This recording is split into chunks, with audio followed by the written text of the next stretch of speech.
Eruvin Daf Tzadik Gimel. Today's email comes to us from Jay Spitzer from Toronto. He welcomes me back to Eretz HaKodesh. He says the next step will be back to get to the base medrash, maybe with less numbers and hopefully with the full olam. He's wondering when are we going to resume the 9:15 p.m. shir in Eretz Yisrael, which corresponds to 2:15 in Toronto. And we're actually thinking about resuming that shir, or perhaps making it that it corresponds to 7:15 in the morning in New York and in Toronto. Or perhaps not resuming at all. We'll see. Yesterday we were discussing Abaya. Abaya says that a mechitza, a wall, is here to help you out, to separate different rishuyos, but not to make it harder on your life, not to make an isser. And Amoraim are here to prove him wrong. And today we have Rabba who says, what about the case where you put schach, let's say, on top of a pergola that has 4 beams, and on both sides of the pergola you have a wall, let's say from a house, and it's wide open, it's mefulish.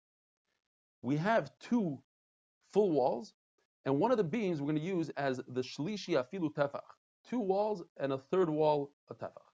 Kosher. Yet if you were to fill in those gaps between beam to beam, and now it's smooth, all you have now is 2 walls, and the sukkah becomes puzzle. Here you have a case where you add a wall, and it ruins it for you. You don't have a good sukkah. Says Abaya, I in fact hold this is a good sukkah, because we invoke pi tikur yor v'saisam, the top beam, the cross beam comes downwards, and it's full walls. But you don't hold of pi tikur yor v'saisam. I'll tell you the logic here. It's not that the wall ruins it. What happens is when you add that wall, what you're doing is you're hiding the original wall. The original wall was perfect.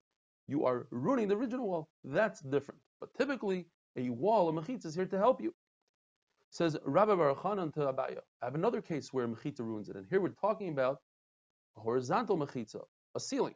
What if you have a house? Half of the house is exposed and half has a ceiling. And you planted a vineyard under the rooftop. Typically, you have to distance your vineyard from vegetables 4 amas. But in this case, you can plant your vegetables side by side with the vineyard. Why? Because we take the exposed part of the ceiling and we say, pi tikur yor v'saisam. Now here's a case where I add a ceiling, I add a mechitza, and I can no longer plant vegetables next to my vineyard. So the mechitza ruins it. Says Abaya, no. By you adding a ceiling, you're getting rid of the pi tikra. You're getting rid of the original mechitza that goes downwards, the imaginary wall, halacha Moshe Sinai. That's why it doesn't work. Rava says, what about a case, and he asks Abaya, what about a case where you plant your grapes, your vineyard, you have to be 12 amma away from the wall. Now, if you just want to plant vegetables, typically, you have to distance yourself 4 ammas from the wall. Over here, you have a situation where the wall creates an isser. The wall creates additional ammas. Instead of 4, 12. Now, Abaya tells Rava, why are you asking me from a brisa where you could have asked me from a Mishnah? And whatever answer I'm going to tell you on the Mishnah will answer your question.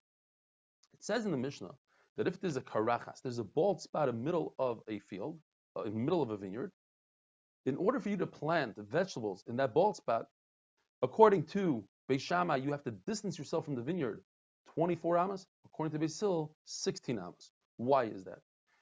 You need 4 ammas so you can work next to the vineyard.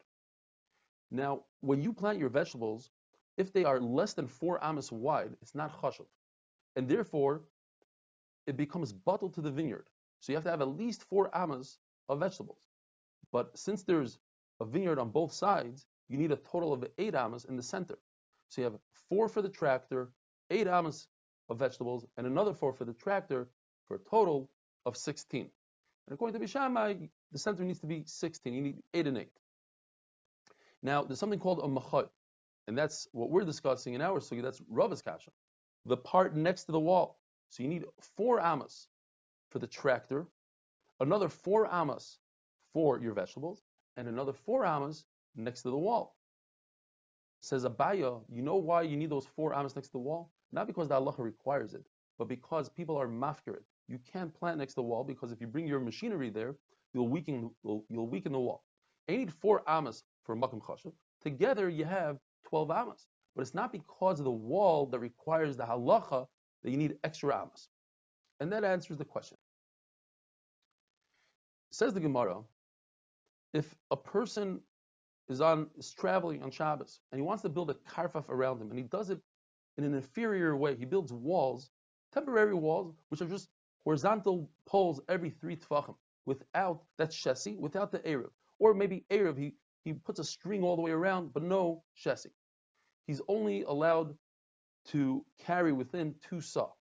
Yet if he's a group of 3 people, they're considered a shayara, a caravan, and they're allowed whatever they need. So now we have an interesting case.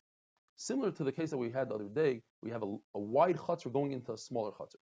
So over here we have 2 wide karfifiyos and 1 center one which is narrow. The wide one rules over the middle one, and it's as if they are in the middle one. So if you have 1 person in each, it's as if all 3 are in the center, and therefore they're considered caravan. They get as much as they need. Now, what if it's the reverse? The center one is wide, and the outer ones are narrow. Now you don't have 3 people in one place, and you only get 6 sa. So the Gemara says, what if in both sides there's 1 person, and in the center there's 2 people? Where do those 2 people go? Do they go to one side, and therefore everybody's allowed as much as they want? Or you separate them? 1 goes to the right, 1 goes to the left, and you only have 2 people in one spot. And if you tell me you separate them, what if you have 2 people on both sides, and the center you only have 1 person? You cut that person in half and send them to each side, and that wouldn't work very well. Or you take him and you put him to one side, and there's 3 people on one side, and therefore everybody is allowed to have as much as they want. And the answer is we go to kula, and we, in every situation, it's as if you have 3 people in one place, and therefore they could use whatever they want. What if you have an upper chutzner and a lower chutzner? The upper chutzner only has 5 tefachim, and viewing it from the lower one, you have a total of 10 tefachim.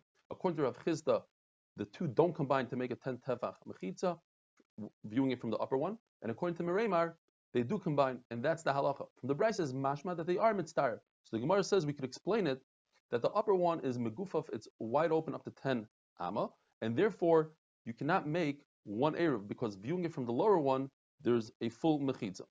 Now, if you don't have 10 tefachim looking at it from the lower one cannot make a mechitza by itself when it's completely wide open to the upper one. But the upper one has the option. It can make a mechitza eruv by itself, because you can view it as a mechitza, or it can make an eruv together with the lower one, because you can view it as a petach, as an opening.